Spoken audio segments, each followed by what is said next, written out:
एखादी गोष्ट नवीन मिळाली का, आधीच्या सगळ्या गोष्टी विसरून जायचं असंच काहीतरी व्हायचं चाललंय. तर आता हे नवीन ट्यूब आणलंय, तर त्याच्यामध्ये सारखं तिला बसून राहायचंय.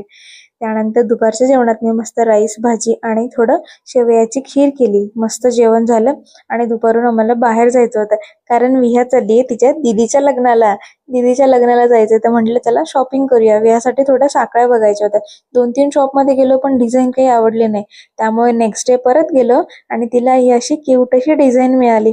मला तर खूप आवडली. विया बघा किती गोड दिसते ना. त्यानंतर मला खूप दिवसापासून कॉफी प्यायची इच्छा होती, पण मग काही वेळ नाही मिळाला. त्यामुळे आज बाहेर गेलोय, म्हटलं कॉफी पिऊया. मस्त मी माझी कॉफी एन्जॉय केली. आणि इथे बघा हे आमचे असे लाड चालू आहेत.